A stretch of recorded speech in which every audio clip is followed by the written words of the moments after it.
ओम ब्रह्मानंदं परमसुखदं केवलं ज्ञानमूर्तिं द्वन्द्वातीतं त्रिगुणरहितं तस्मैवादिलक्ष्यम् एकं नित्यं विमलमचलं सर्वधि साक्षिभूतं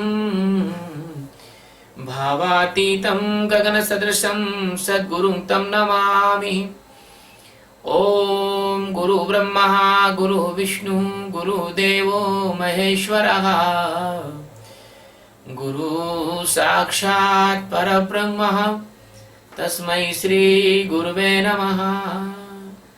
ध्यानमूलं गुरुमूर्ति पूजामूलं गुरुपदं मंत्रमूलं गुरुर्वाक्यं मोक्षमूलं गुरुकृपा। सद्गुरु भगवान की जय, स्वामी जी महाराज की जय। शुभम। ये 7वें अध्याय का हम 11वां श्लोक ले रहे हैं। बलम बलवतां चाहम कामराग विवर्जितम धर्मः विरुद्धो भूतेषु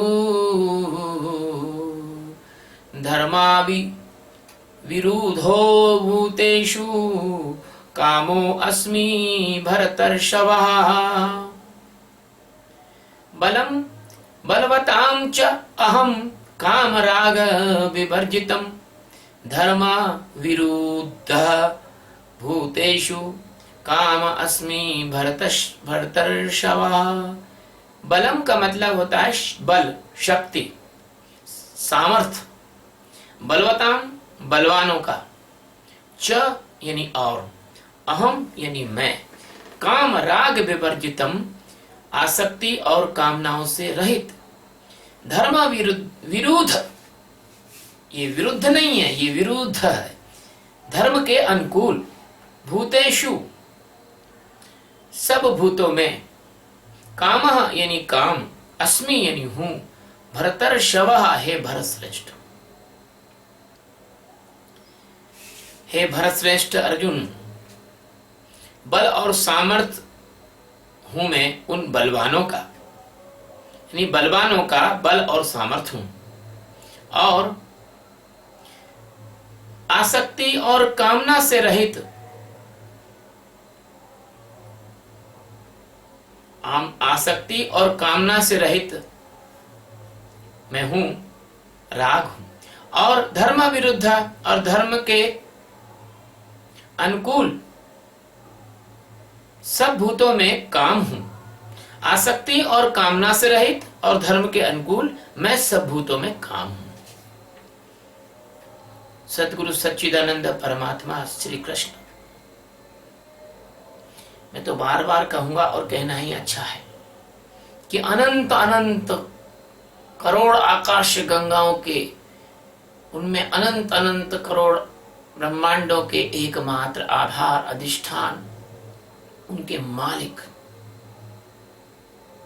भगवान श्री कृष्ण जब अर्जुन के को माध्यम बना के आप सब लोगों के लिए कह रहे हैं कि मैं सब जगह मौजूद हूं, ऐसी कोई जगह खाली नहीं है जहां मैं ना हूं, तो किस किस ढंग से मैं किन किन चीजों में किस किस तरीके से हूं। भगवान कह रहे हैं कि हे भरतवंशी अर्जुन, उसको श्रेष्ठ कहा है, भरत श्रेष्ठ कहा है कि उस समय भारत में, पूरे भारत में श्रेष्ठ व्यक्ति वही था। प्रमाण क्या है कि वो श्रेष्ठ था? प्रमाण सबसे बड़ा यह है कि उसी को गीता सुनाई भगवान ने, इससे बड़ा कोई प्रमाण नहीं हो सकता। समय ऋषि थे, मुनि थे, बहुत लोग थे, भीष्म थे, द्रोणाचार्य थे, कृपाचार्य थे, बहुत लोग थे, लेकिन केवल अर्जुन को चुना। धन्य भागी है अर्जुन, धन्य भागी है वो शिष्य जो अपने सदगुरु के इतने निकट होता है जितना कि अर्जुन होता है। अर्जुन था, इसलिए उसको भरत श्रेष्ठ कहा है। और भरत श्रेष्ठ तो वही है, भारत में आज भी श्रेष्ठ वही है जो आत्मज्ञान प्राप्त करने के लिए पूरी ताकत लगा के प्रयास कर रहा हो, वही श्रेष्ठ है, वहां की निकृष्ट है, कोई काम के नहीं है। रामचरितमानस कहता है कि सुन जननी वह सुत बड़ भागी, जो रघुनाथ चरण अनुरागी। वही पुत्र बड़ भागी है जो भगवान श्री राम जो कि रम रहे हैं, रमन्ति इति रामा, उनके चरणों का अनुरागी, उनमें समाना चाहता है।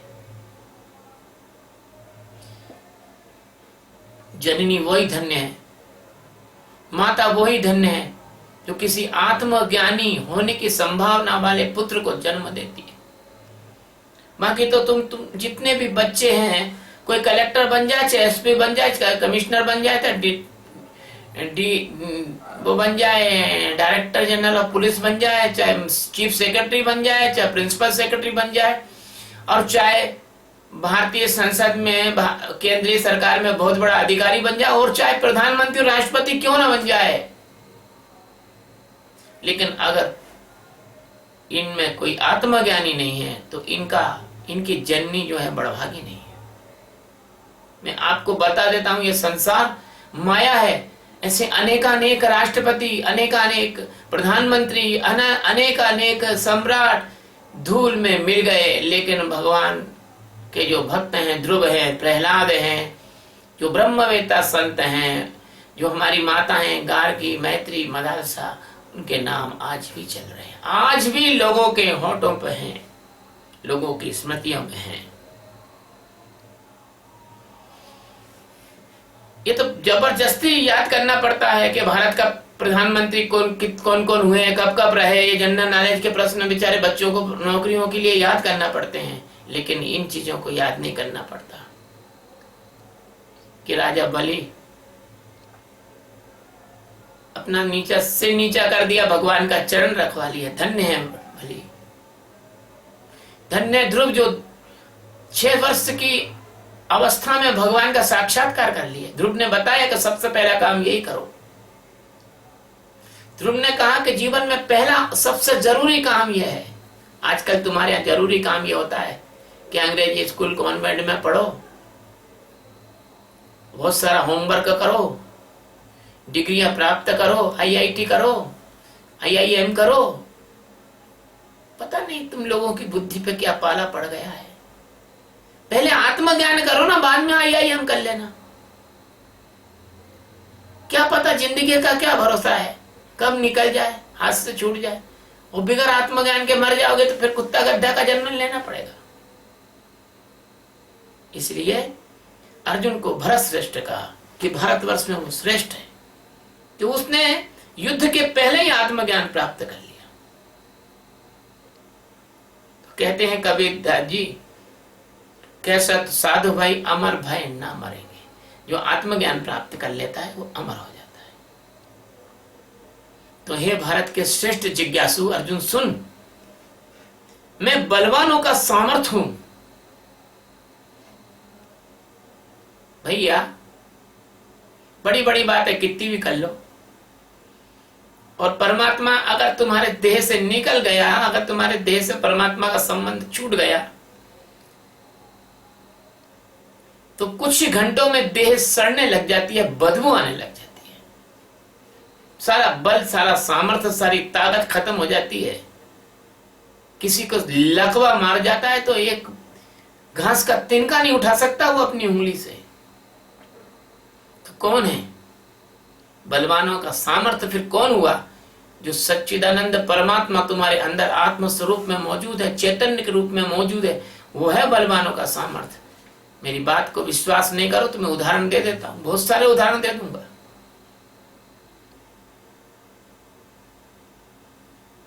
मैंने एक कहावत सुनी थी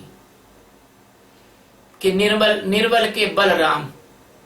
जो कोई निर्बल है उसके भगवान उसके बल है, भगवान के भरोसे वो जीता है,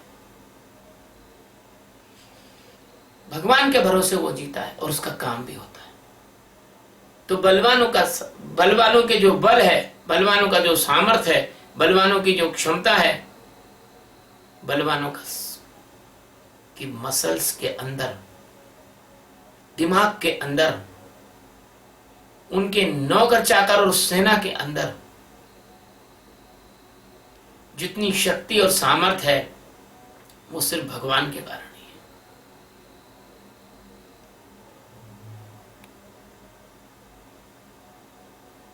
मंदोदरी ने रावण से कहा था नाथ राम नहीं नर भूपाला, भुवनेश्वर कालहु कर काला। हे पति देव, ये राम को तुम राजा मत समझो, भूपाल नहीं है, भूमि को पालने वाले राजा नहीं है, बकरी को पालने वाला चरवाहा, गाय को पालने वाला गोपाल है ना, ऐसे प्रजा को पालने वाला राजा। लेकिन वो राजा नहीं है, वो तो भुवनेश्वर हैं, तीनों भुवन के ईश्वर हैं। वो कालहु कर काला, और काल भी उनके सामने, काल का भी सामर्थ्य नहीं है कि खड़ा हो जाए। प्यारे बच्चों, आत्मज्ञान प्राप्त करो, तुम भी राम तत्व में जाग जाओगे, तुम भी भुवनेश्वर हो जाओगे, तुम भी कालों के काल हो जाओगे, इतने सामर्थ्यशाली हो जाओगे। ये बल कहां से आता है? ये बल परमात्मा से आता है, ये बल अस्तित्व से आता है।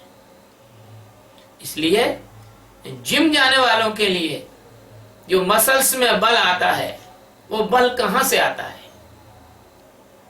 भगवान कहते हैं जो मोय भजय भजय में ताऊ, जो जिस प्रकार मेरे को भजता है मैं उस प्रकार से भजता हूं।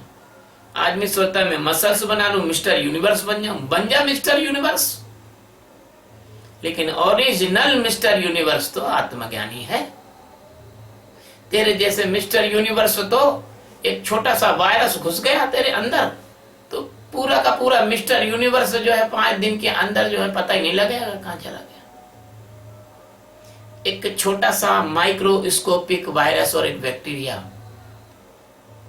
कुछ ऐसी बीमारियों के नाम मैं आपको बताना चाहूंगा कि जिनकी के दवाएं तक नहीं आई।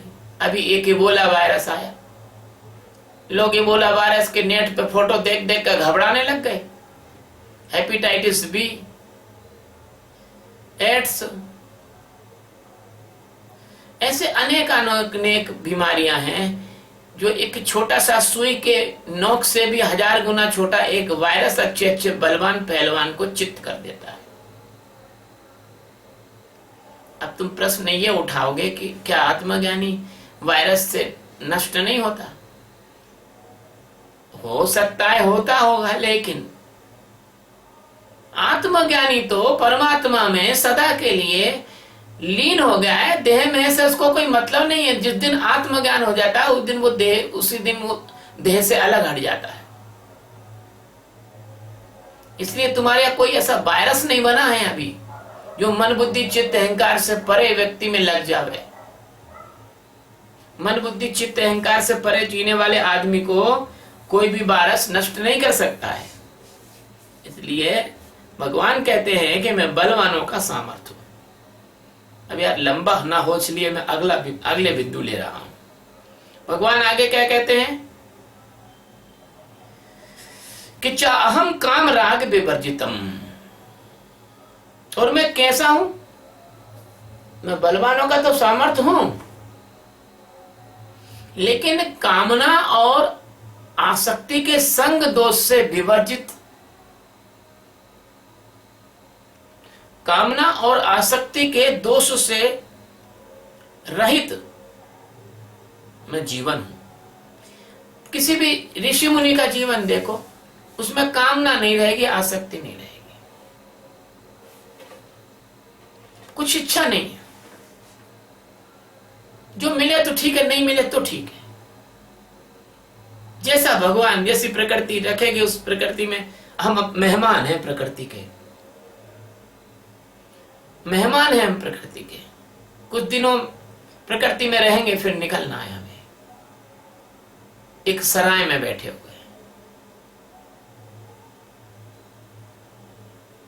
इसलिए जो ज्ञानी होता है वो कामना और संग दोष से निराला होता है, और यही भगवान का लक्षण भी है। भगवान कहते हैं कि बलवानों का तो मैं बल हूं, और मैं वो उस तरह का जीवन जीने के लिए जितना जरूरी है उस तरह का मैं काम हूं कि जिसमें आसक्ति भी नहीं है और कामनाएं भी नहीं है। कोई आसक्ति नहीं है, कोई कामना नहीं है। एक छोटी सी बात मुझे याद आती है। एक आत्मज्ञानी संत जो थे, उनका एक शिष्य था। वो एक पेड़ के नीचे बैठ के ध्यान कर रहा था, मेडिटेशन कर रहा था, और भगवान शंकर पार्वती वहां से निकले। अब वो चूंकि अपने अंदर देख रहा था, अंतर्दृष्टि में था, ध्यान में था, शून्य में था, संकल्प विकल्प से रहित अवस्था में था। आधी आंखें आधी खुली थी, आधी बंद थी, उन्मुनी मुद्रा में था। शंकर भगवान ने उसको देखा, अंदर अंदर प्रसन्न हुए कि चलो कितना अच्छा व्यक्ति है कि परमात्मा के मार्ग पे अच्छे से चल रहा है। और पार्वती ने जो देखा तो पार्वती आग बबूला हो गई, गुस्सा हो गई कि हमारे देवादिदेव महादेव, तीनों लोगों के महादेव, वो वहां से निकल रहे हैं, ये मूर्ख जड़ खड़ा होकर प्रणाम नहीं कर रहा उनको। पार्वती ने कहा देखो ये कितना बड़ा बेवकूफ है, मूर्ख है कि देवादिदेव महादेव निकल रहे हैं और ये प्रणाम नहीं कर रहा है। शंकर भगवान ने कहा पार्वती शांत रहो, आपको पता नहीं है। बोले कैसा पता नहीं है? पार्वती ने आओ ना देखा ताओ, और उनको उस जो है जिज्ञासु को कहा अरे जड़, अरे मूर्ख, तू भगवान शंकर को देख के भी प्रणाम नहीं करता, इतना तू कौन सा साधना कर रहा है, तपस्या कर रहा है? जा तू ऊंट हो जा, ऊंट की तरह तू बैठा हुआ है, गर्दन ऊंची करे, ऊंट हो जा। उसने हाथ जोड़ के कहा माता जी जैसी आपकी इच्छा, स्वीकार कर लिया। जब उसने श्राप स्वीकार कर लिया तो शंकर पार्वती चले गए। शंकर भगवान तो जानते थे कि तो किसी ब्रह्मज्ञानी का शिष्य है, ये तो निश्चित तरेगा।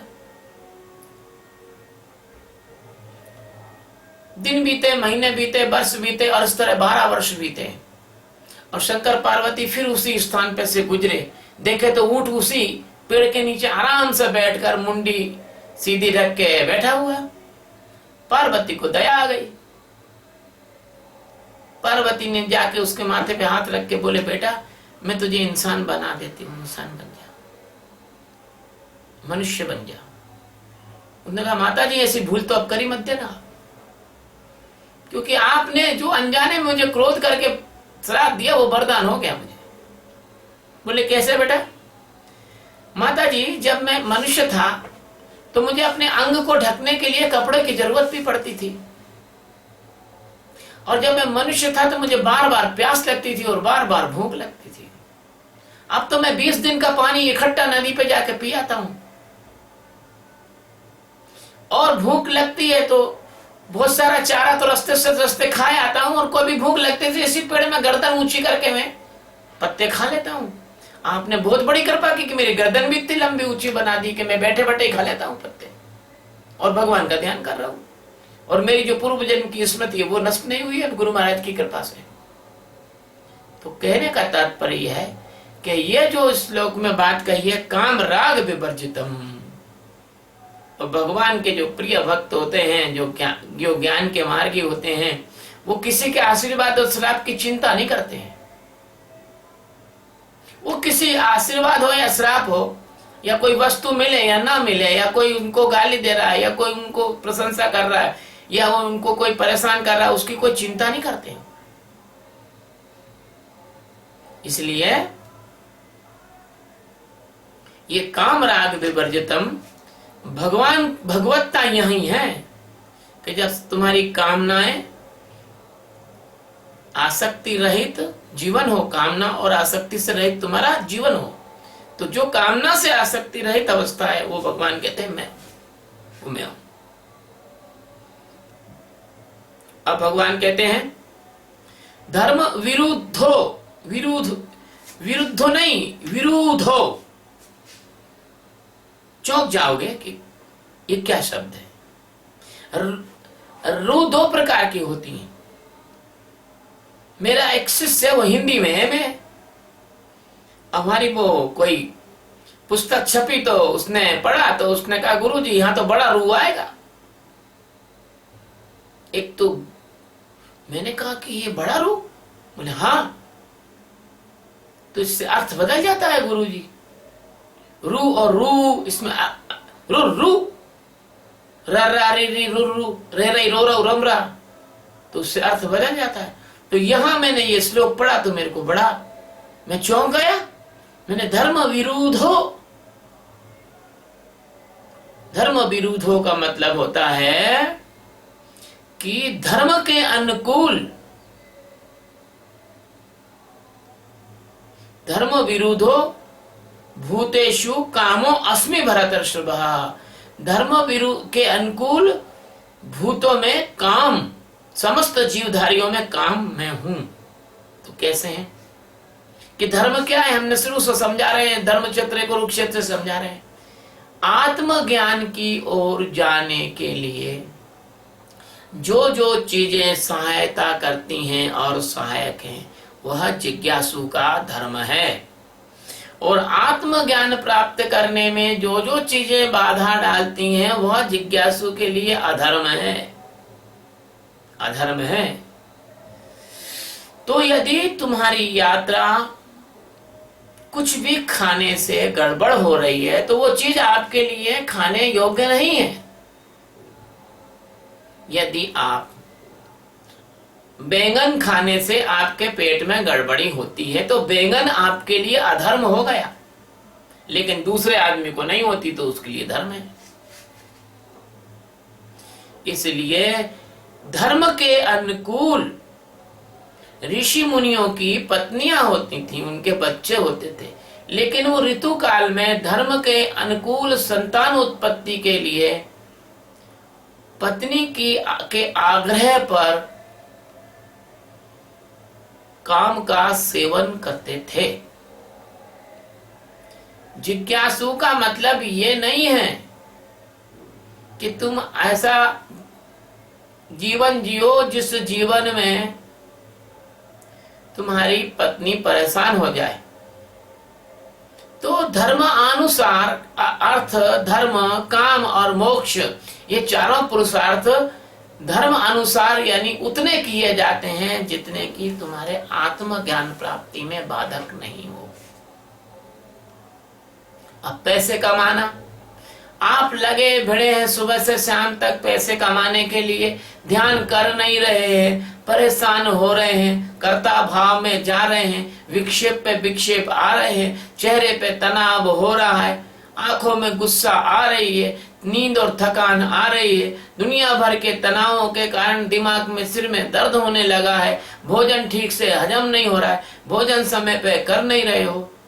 ये इस प्रकार से पैसा कमाना यह धर्म के विरुद्ध है, धर्म विरुद्ध नहीं है, धर्म के अनुकूल नहीं है। तो ये बातें समझाने के लिए भगवान अर्जुन से कहते हैं कि अर्जुन, धर्म के अनुकूल जीवधारियों में मैं काम हूं, जीवधारियों में मैं काम हूं। अब आपको भोजन, भूख लग रही है, भोजन करना है आपको। अब आपका नहीं, हम तो इतना पाठ करके ही भोजन करेंगे। अब शरीर को समय पे भोजन नहीं मिला तो शरीर में जैसे डाइजेस्टिव जूस है, आपका पाचक रस है, उसने आपके आमाशय की म्यूकोसा खराब कर दी, आपको अल्सर हो गया। बहुत दिनों पहले की बात है, जब मैं अज्ञान काल में था तो भगवान को प्राप्त करना था, मार्ग तो मिल नहीं रहा था। कुछ ढोंगी ढांगी ऐसे कुछ संत मिल गए थे, उन्होंने मुझे बहुत सारे व्रत करवाए। व्रत की वजह से मुझे भी कुछ समय अल्सर हो गया था, मेरे को भी चुभन का दर्द वगैरह होता था, क्योंकि मैं भी 6-6 महीने 3-3 महीने ये व्रत भी करता था। एक ने कह दिया, गायत्री परिवार से था, बोले गायत्री के पुरुष चरण कर लो और भगवान मिल जाएंगे, गायत्री माता खुश हो जाएगी। बहुत समय पुरानी बात है, 41 साल के और तब मैं गायत्री का पुरुष चरण कर रहा भैया। 6 महीने तक केवल उबली हुई मूंग ही खा रहा। सुबह 3 बजे उठ रहा, 5000 मंत्र सुबह जप रहा, 5000 मंत्र शाम को जप रहा। तो इस प्रकार से ये जो है धर्म के विरुद्ध काम हो जाता है। ये आपके शरीर का संतुलन खराब करने वाली जितनी भी साधनाएं हैं वो धर्म के विरुद्ध हैं। आपका शरीर स्वस्थ रहे, निर्मल रहे, आपका शरीर जो है पूरी तरह से सक्रिय रहे, चैतन्य रहे और आपका ध्यान करने में आपको सहायता मिले, ऐसा भोजन, ऐसा शयन, ऐसा जीवन, यह है धर्म के अनुकूल। सब भूतों में मैं धर्म के अनुकूल वह काम हूं। अब क्या है, सब भूत प्राणियों का जो धर्म है वो क्या है? धर्म का मतलब है कि आंख का धर्म है देखना। अब क्या तुम आंख में पट्टी बांध कर रहोगे कि भैया कोई सुंदर स्त्री हम ना देख लें, कभी मन ना चंचल हो जाए, आंख में पट्टी बांधोगे क्या? कोई गंदी गाली दे रहा है सड़क के किनारे, शराब पी के चिल्ला रहा है, कान में रुई ठोस लोगे क्या? कहीं तुम जा रहे हो और तुम्हारे जूते के नीचे कोई गंदगी की चीज आ गई या पैर कहीं तुम्हारा कहीं भरा गया किसी चीज में, अब क्या करोगे? धोना ही पड़ेगा ना। ऐसे कहीं मई और जून की भयंकर गर्मी पड़ रही है और आपको तो बाहर निकलना ही है, और जब आप बाहर निकल रहे हैं तो आपको त्वचा में गर्मी लगेगी, तो क्या करोगे? वो गर्मी को रोक लोगे क्या? कहने का तात्पर्य है कि धर्म के अनुकूल जितना जितना हम चल सकें और जितनी जितनी तितिक्षा कर सकें और कम से कम में हमारा काम चल जाए, है ना। अब नाक का धर्म सूंघना है। अब मान लो कहीं से निकल गए, कहीं कोई मरा हुआ कुत्ता पड़ा है, उसकी बदबू आ गई, तो आप क्या करोगे फिर? आपको पता तो है नहीं ना कि मरा हुआ कुत्ता पड़ा है, एकदम आप मोटरसाइकिल से जा रहे, एकदम बदबू घुस गई नाक में। भूख के लिए भोजन करना पड़ेगा आपको। कब तक आप भूखे रहोगे? ऐसे शरीर के निर्वाह के लिए जो परम आवश्यक है वो जिज्ञासु का धर्म है, उसको करना पड़ेगा, धर्म सम्मत है। लेकिन जब मजे के लिए कर रहे हो, जैसे कि आपको भोजन करना है और सात्विक भोजन करना है, लेकिन क्या हुआ कि आपके घर में सात्विक भोजन भी बना है और आपके घर में कटहल की सब्जी भी बनी है और आपको कटहल की सब्जी पसंद आई ना। आप 2 रोटी 3 रोटी जो खाते हैं उसके जगह आपने 6-7 रोटी खा ली कटहल की सब्जी से, तो ये अधर्म है। धर्म के विरुद्ध नहीं है, धर्म के विरुद्ध नहीं है, धर्म के विरुद्ध हो गया अभी तो। इसलिए साधक को जीवन निर्वाह के लिए जो परम आवश्यक है वही धर्म सम्मत है, और वासना के लिए करने वाला कार्य धर्म सम्मत नहीं है। जीवन का सर्वोच्च धर्म कौन सा है? धारयति इति धर्म। जो परमात्मा इस जगत को धारण करता है, उस परमात्मा को जो आपके अंदर आपका आत्म स्वरूप में बैठा है, उसको जानना। मैं फिर कहता हूं, बहुत उपनिषदों का वाक्य धारयति इति धर्म, वेदों में भी आया है। तो जीवन को धारण करने के लिए, जीवन को धारण करने के लिए जितना आप भोजन कर सकते हैं, जितना आप चलना चाहिए, जितना आपको सोना चाहिए, जितना आपको बोलना चाहिए, यह सब आप स्वयं निर्णय करें। क्योंकि कितना खाने से, कितना बोलने से, कितना रहने से आपकी साधना में बाधा नहीं आती। अभी बीच में कुछ लोग मिलने आ जाया करते थे तो हम उनसे बोल बात कर लेते थे, थोड़ा हंस लेते थे। एक दिन हमने सोचा कि अरे यार, इनसे बात करना हंसने से तो एक प्रवचन में ज्यादा दूंगा, तो हमने मौन चालू कर दिया। कि केवल प्रवचन में ही हम हमारी ऊर्जा को लगाएं। इनसे बात करने से तो अच्छा है कि मैं एक प्रवचन और ज्यादा दे दूं। फिर मेरे एक दिन क्या हुआ कि मैंने प्रवचन भी दिए, 4 प्रवचन दे दिए, कुछ लोग मिलने आए, उनसे भी अच्छे से बात कर ली। तो क्या हुआ, दूसरे दिन मेरा सिर में थोड़ा मुझे भारीपन लगा। तो मैं तो जान गया कि अपन को प्रवचन पे ऊर्जा लगाना चाहिए। इसलिए यहां मैं आपको कह रहा हूं, जैसे मैं प्रवचन में ऊर्जा लगाना चाहता हूं, ऐसे तुम जागने में ऊर्जा लगाओ, ऐसे तुम ध्यान में ऊर्जा लगाओ, ऐसे तुम ध्यान में ऊर्जा लगाओ। तो इस जगत का अधिष्ठान कौन है? तो इस जगत का जो अधिष्ठान है वो है परमात्मा। और परमात्मा को जानना और उसमें जागना, ये ऐसा कर्म जो है वो धर्म कहलाता है। और यह काम, यह सम्मत काम है। मतलब यह कार्य कैसा है? भगवान के सम्मत है। तो भगवान क्या है? जब तुम परमात्मा में जागने के लिए ध्यान शुरू करते हो तो भगवान, वह ध्यान करने की कामना जो तुम में उत्पन्न होती है, वह भगवान का रूप है, वो भगवान का रूप है। फिर मैं समझा देता हूं, जब तुम परमात्मा में जागने के लिए ध्यान करना शुरू करते हो तो वह ध्यान करने का तुम्हारी कामना है, वह भगवान का रूप है। तो कितने भाग्यशाली हो तुम कि तुम्हारे अंदर भगवान स्वयं आके तुम्हारी मदद करते हैं ध्यान के लिए, है ना। इसलिए भूखे भेड़िया मत बनो, शरीर की, इंद्रियों की प्यास बुझाने के लिए कर्म मत करो। ये जो जीवन मिला है ये एक खुली चुनौती है तुम्हारे लिए। तुम्हें अनंत यात्रा पे जाना हो और अज्ञान में मरना हो तो तुम प्रिय मार्ग अपना लो, वासना का मार्ग में चले जाओ, कोई दिक्कत नहीं है, हमको क्या करना है।